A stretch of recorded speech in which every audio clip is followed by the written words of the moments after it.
വേണമെങ്കിൽ ഈ ശാപല്യാണ്ടാക്കാൻ ഭഗവാന് സാധിക്കും. പക്ഷേ കാലരൂപി അന്വമോദത, കാലരൂപിയായിരിക്കുന്ന ഭഗവാൻ അനുമോദിച്ചു. വേഷം കെട്ടിയാൽ അഴിച്ചു വെക്കണം, അതിനൊരു കാരണം വേണ്ടേ? ഈ കാരണം ആയിക്കോട്ടെ എന്ന് കണക്കാക്കി. ഋഷീശ്വരന്മാരൊക്കെ ഇപ്പം വേറെ എവിടെ യാത്ര ചെയ്യാണ്ട് ദ്വാരകയിൽ തന്നെയാണ്. കാരണം ഇനി അധികം നേരം ഈ രൂപം കാണാൻ പറ്റില്ല. എന്നാൽ പിന്നെയുള്ള സമയത്തൊക്കെ ഒന്ന് കാണാലോ എന്ന് കരുതി അവരവിടെ തന്നെ ഇരിക്കുകയാണ്.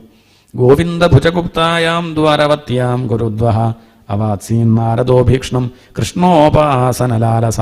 നാരദാദി ഋഷീശ്വരന്മാരൊക്കെ ഇപ്പം ദ്വാരകയിലാണ്, കൃഷ്ണനെ ഉപാസിച്ചുകൊണ്ടിരിക്കുകയാണ്. അങ്ങനെ ഇരിക്കുന്ന നാരദരുടെ അടുത്തേക്ക് ആര് വന്നു? വസുദേവർ വന്നു. വീണ്ടും ഒരു ചോദ്യം ചോദിക്കുകയാണ്, എങ്ങനെയാണ് ഈ ജന്മം ലാഭാവുക? നാരദരെ അത്ഭുതം തോന്നും നമുക്ക്. ഭഗവാൻ തന്നെ മകനായിട്ട് വന്നിട്ട് ഇയാൾക്ക് ലാഭ തോന്നണില്ല. നോക്കണേ, എങ്ങനെയാണ് ജന്മം ലാഭാവുക? നാരദ ചിരിച്ചും കൊണ്ട് പറഞ്ഞു, ഈ ചോദ്യം അങ്ങ് എന്നോട് ചോദിച്ചത് വല്ലാത്തൊരു ചോദ്യം തന്നെ. എനിക്ക് തത്വാർത്ഥങ്ങളൊക്കെ കിട്ടിയത് എൻ്റെ അച്ഛനിൽ നിന്നാണ്. എൻ്റെ അച്ഛന് കിട്ടിയത് അങ്ങയുടെ മകനിൽ നിന്നാണ്. എന്നിട്ട് അങ്ങയുടെ മകനോട് ചോദിക്കാണ്ട് എൻ്റെ അടുത്ത് വന്ന് ചോദിക്കുക പറഞ്ഞാൽ എത്ര കഷ്ടമാണ്. നമ്മുടെ വീട്ടിൽ കിണറുണ്ട്, ധാരാളം വെള്ളമുണ്ട്. അടുത്ത വീട്ടിൽ വെള്ളം പറ്റിയപ്പോൾ അവരെന്ത് ചെയ്തു? അവർ നമ്മളെ കിണറിൽ വന്ന് ലേശം ചെപ്പോടത്തിൽ വെള്ളമായിട്ട് പോകുമ്പോൾ നമ്മൾ അതിൻ്റെ പിന്നാലെ ഗ്ലാസ്സുമായിട്ട് പോയിട്ട് ലേശം വെള്ളം തരുമോ അവരോട്? നമ്മുടെ കിണറിലുണ്ടല്ലോ, അതെടുത്ത് മുക്കിക്കൊണ്ടുപോകുമ്പോൾ അതിൻ്റെ പിന്നാലെ പോകേണ്ട കാര്യമുണ്ടോ? അങ്ങയുടെ മകൻ കൃഷ്ണൻ സർവജ്ഞൻ വടിയിരിക്കെ അയാളോട് ചോദിക്കാണ്ടേ? അയാളുടെ കയ്യിൽ നിന്ന് കിട്ടിയത് എൻ്റെ അച്ഛന്, എൻ്റെ അച്ഛൻ്റെ കയ്യിൽ നിന്ന് കിട്ടിയത് എനിക്ക്, എന്നിട്ട് എൻ്റെ അടുത്ത് വന്ന് അങ്ങ് ചോദിക്കുക പറഞ്ഞാൽ അല്ല, ലോക സ്വഭാവം അങ്ങനെയാണ്. സന്നികർഷോപിമർത്തിയാനാം അനാദരണ കാരണം. അടുപ്പം കൂടുമ്പോൾ വില കുറയും. അങ്ങനെ ഉണ്ടാവുക. അടുപ്പം കൂടിയാൽ അവരൊരു ബഹുമാനങ്ങൾ തോന്നില്ല. ഞാൻ ചോദിച്ചതിന് ഉത്തരം പറയല്ലേ വേണ്ടു, ഞാൻ പറയാം. പണ്ട് ഇതേ ചോദ്യം നിമിരാജാവ് ചോദിച്ചിട്ടുണ്ട് നവയോഗികളോട്. ആരാ നവയോഗികൾ? ഋഷഭദേവന്റെ മക്കളാ 9 പേര്. ആ 9 പേരുടെ ആ പേര് വായിച്ചാൽ മതി, ശാന്തി ഉണ്ടാവും, സമാധാനം ഉണ്ടാവും. ഇതാണ് കവി, ഹരി, അന്തരീക്ഷൻ, പ്രബുദ്ധൻ, വിപ്പലായനൻ, ആവിർഹോത്രൻ, ദ്രുമിളൻ, ചമസൻ, കരഭാജനൻ.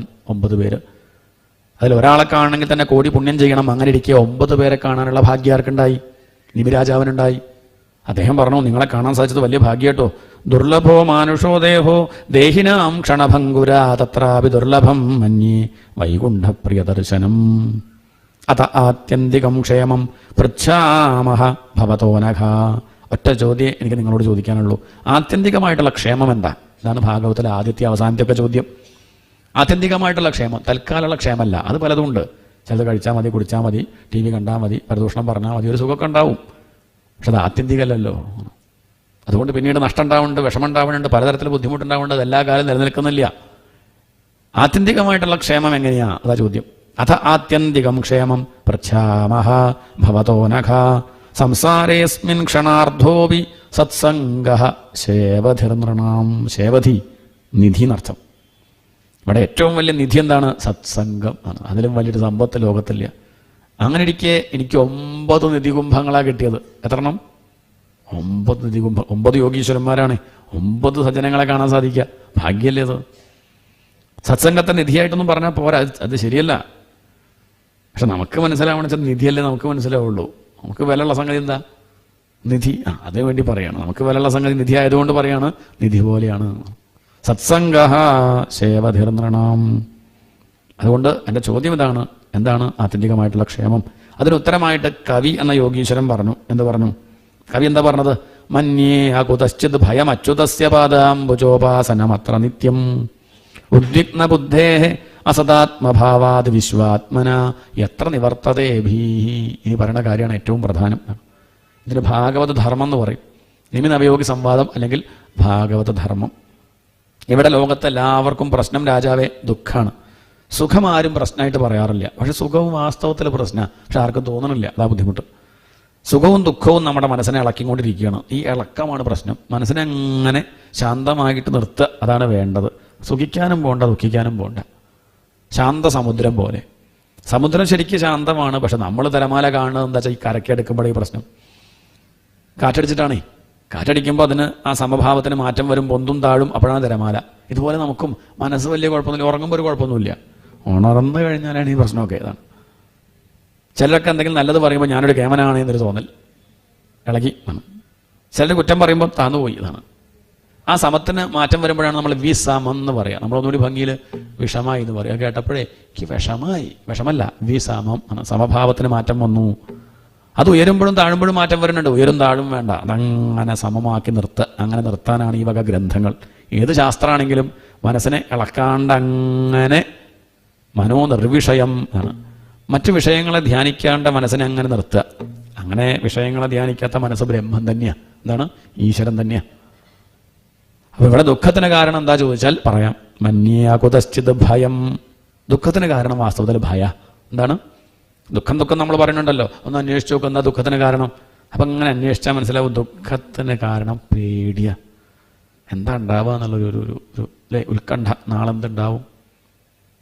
സുഖം വരുമോ, അസുഖം വരുമോ, പ്രശ്നമാവോ, ബുദ്ധിമുട്ടാവോ, മക്കൾ നോക്കുമോ, അങ്ങനെയൊക്കെ ഓരോരുത്തർക്ക് ഓരോന്നാവും. രോഗം വരുമോ ആണ്, നല്ല പേര് പോവോ, തറവാടിന് ദോഷം വരുമോ, ഓരോരുത്തർക്ക് ഓരോന്നായിരിക്കും. സൗന്ദര്യം നഷ്ടപ്പെടുമോ, ഉള്ള പണം ടാക്സ് ഇൻകം ടാക്സ് ആര് വരുമോ ആണ്, മക്കൾ ദൂർത്തടിക്കുമോ, രോഗം വരുമോ ആണ്. പലതരത്തിലുള്ള ഭയമാണ് ആണ്. ഭോഗേ രോഗഭയം, കുലേ ചുതിഭയം, വിത്തേ നിർബാലാത് ഭയം, മാനേ ദൈന്യഭയം, ബലേ രിപുഭയം, രൂപേ ജരായാഭയം, ശാസ്ത്രേവാദിഭയം, ഗുണേ ഖലഭയം, കായേ കൃതാന്താത് ഭയം, സർവം വസ്തു ഭയാന്വിതം ഭുവി നൃണാം വൈരാഗ്യമേവാഭയം. ആകെ അഭയമായിട്ടുള്ളത് വൈരാഗ്യമാണ്, വിരക്തി. ലോകവിഷയങ്ങളോടുള്ള താല്പര്യം അതൊക്കെ ഒഴിവാക്കുക. ഒഴിവാക്കുക പറഞ്ഞാൽ അതിൻ്റെ നിസ്സാരത ബോധ്യപ്പെട്ട ഒഴിവാവും. അത് രസിപ്പിക്കും, എല്ലാ കാലവും ഉണ്ടാവും എന്നുള്ള വിചാരം കൊണ്ടാണ് ഈ സ്നേഹേ. അതല്ല മനസ്സിലായ കുഴപ്പമില്ലല്ലോ. പ്രായമുള്ളവരെ സംബന്ധിച്ച് അവർക്കിപ്പം ബലൂണ് കണ്ടാൽ ഇഷ്ടം തോന്നുന്നു. അത് പൊട്ടിയ വിഷമമുണ്ടോ? ഒരു വിഷമവുമില്ല. കുട്ടിക്കാലത്ത് എന്തായിരുന്നു ബലൂണ് വലിയ ആഗ്രഹമായിരുന്നു. പക്ഷെ ഇപ്പം ഇല്ല. ഇപ്പം ബലൂണ് കണ്ടാൽ നമ്മൾ നോക്കൊന്നുമില്ല. ഉണ്ടോ? എന്ത് ബലൂണ്? ഇപ്പോൾ സ്വർണ്ണ ബിസ്ക്കറ്റ് കണ്ടാൽ നോക്കും, അത്രയല്ലേ ഉള്ളൂ. അതും കുറച്ച് ഞാൻ പോവും ആണ്.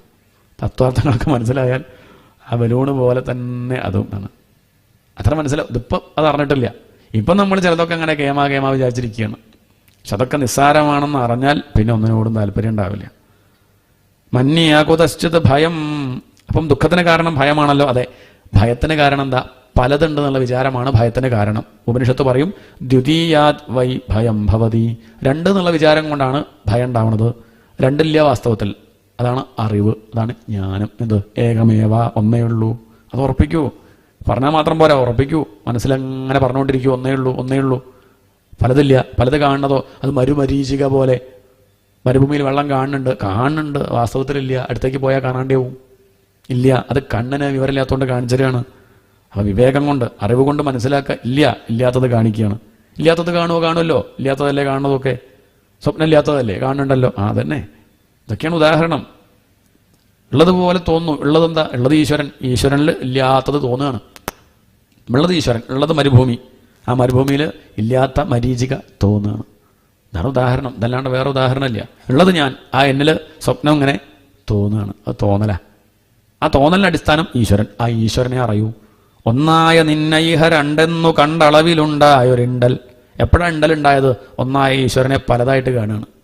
രണ്ടായിട്ട് കാണുന്നു, 2000 കാണുന്നു, എന്തൊക്കെയായിട്ട് നമ്മൾ കാണുന്നുണ്ട്. മിത്രമായിട്ടും ശത്രുവായിട്ടും തൻ്റെ ആളായിട്ടും അന്യൻ്റെ ആളായിട്ടും പലതായിട്ടും കണ്ട് ചിലരോട് രാഗം, ചിലരോട് ദ്വേഷം, ചിലരോട് ഇഷ്ടം, ചിലരോട് അനിഷ്ടം. അതുകൊണ്ടൊക്കെയാണ് മനസ്സ് കളങ്കമാവണത്, ദുഃഖം ഉണ്ടാവണത്. ഇഷ്ടമുണ്ടെങ്കിലും അനിഷ്ടമുണ്ടെങ്കിലും പ്രശ്നമാണ്. അപ്പോൾ വൈരാഗ്യം വെക്കേണ്ടത് എന്ന് പറഞ്ഞാൽ അയാളുടെ സാന്നിധ്യവും അസാന്നിധ്യവും എന്നെ ഇളക്കാണ്ടിരിക്കുക. അതാണ് വൈരാഗ്യം. ഇപ്പം ഇവിടെ ഇരിക്കുന്ന ചിലരോട് എനിക്ക് ഇഷ്ടമുണ്ടെന്ന് കൂട്ടുക.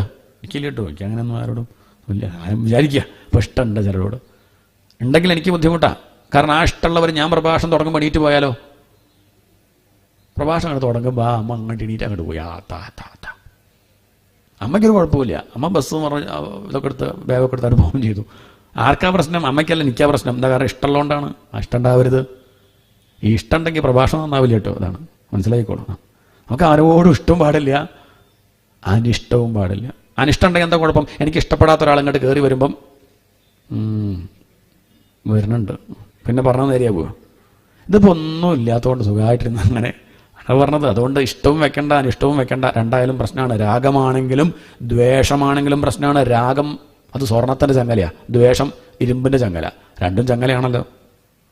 ശത്രുക്കളൊക്കെ ഇരുമ്പിൻ്റെ ചങ്ങലയോട് കെട്ടി, ബന്ധുക്കളൊക്കെ പേരക്കുട്ടിയൊക്കെ കെട്ടിയിട്ടതാ സ്വർണത്തിൻ്റെ ചങ്ങല കൊണ്ട്. പേരക്കുട്ടി, മകൻ, മകള്, അത് സ്വർണത്തിൻ്റെ ചങ്ങല ബന്ധനം തന്നെ. അത് മനസ്സിലായിക്കോളും. അതുകൊണ്ട് രാഗവും വേണ്ട, ദ്വേഷവും വേണ്ട. അതിനെന്ത് വേണം? മനസ്സ് ഭഗവാനിൽ വെച്ചാൽ മതി. ഉപേക്ഷ എന്ന് അതിന് പറയാം. ഉപേക്ഷാഭാവം ഉണ്ടെങ്കിലും ഇല്ലെങ്കിലും കുഴപ്പമില്ല. ആ ഭാവം വെച്ചാൽ പേടിക്കാനില്ല. ഒരാൾ പേടിയിരുന്നു, സന്തോഷം, എണീറ്റ് പോയി, പരമസന്തോഷം. രണ്ടും കുഴപ്പമില്ല. ആ ഭാവം വെച്ചാൽ വിഷമില്ലാണ്ടിരിക്കുക. അതല്ലെങ്കിൽ മാനസികമായിട്ട് ക്ലേശം ഉണ്ടാവും. അപ്പം ഇണ്ടലുണ്ടാവണതൊക്കെ പലത് കാണുന്നത് കൊണ്ടാണ്. പലതില്ല, ഒന്നേ ഉള്ളൂ എന്ന് ഉറപ്പിക്കൂ. ആനന്ദ ചിന്മയ ഹരേ ഗോപികാരമണ, ഞാനെന്ന ഭാവം അത് തോന്നായിക വേണം ഇഹ. രണ്ട് വഴിയാ. ഒന്നെങ്കിൽ ഞാൻ എന്നുള്ള ഭാവം അങ്ങോട്ട് ഒഴിവാക്കുക, അല്ലെങ്കിൽ എല്ലാം ഞാൻ എന്ന് വിചാരിക്കുക. രണ്ടാലൊന്നേ പറ്റുള്ളൂ. ഇപ്പം നമ്മളങ്ങനെയല്ല, ചിലതിൽ മാത്രം ഞാൻ എന്ന് വെച്ച് നിൽക്കുക. ഈ ശരീരത്തിൽ ഞാൻ, ഭാര്യയിൽ ഞാൻ, കുട്ടിയിൽ ഞാൻ, വീട്ടിൽ ഞാൻ. അതങ്ങോട്ട് വലുതായിക്കോളൂ. ആ സർക്കിളിലെല്ലാം വരട്ടെ. അഖിലം ഞാനിതെന്ന വഴി തോന്നേണമേ വരദ നാരായണായ നമ. ഒന്നെങ്കിൽ ആ സർക്കിൾ കുറച്ച് പോയിൻ്റാക്കി നിർത്തുക, അതല്ലെങ്കിൽ അതങ്ങോട്ട് വലുതാക്കുക. എല്ലാം ഞാൻ എന്ന് മനസ്സിലാക്കുക. അഹം ബ്രഹ്മാസ്മി, അതാണ്. ഇതിലെല്ലാം ഞാൻ തന്നെയാണ്. ഈ ശരീരത്തിൽ മാത്രമല്ല, ഈ ജീവനിൽ മാത്രം ഒതുങ്ങി നിൽക്കുകയല്ല. ജീവനുള്ളതിലും ഇല്ലാത്തതിലും ഒക്കെ ഇരിക്കുന്നത് ഞാൻ തന്നെ. ഇതറിയണം. വിശ്വാത്മന, അതിനെന്ത് പറയാ? വിശ്വാത്മന, ഈ വിശ്വമായിട്ടിരിക്കുന്നത് ഭഗവാനാണ്. നിവർത്തതേ ഭീഹി, അതറിഞ്ഞാൽ പേടി പോവും. എങ്ങനെ ഇത് ഉറപ്പിക്കും? അതിനുള്ള വഴിയാണെന്ത്? ഭാഗവത്.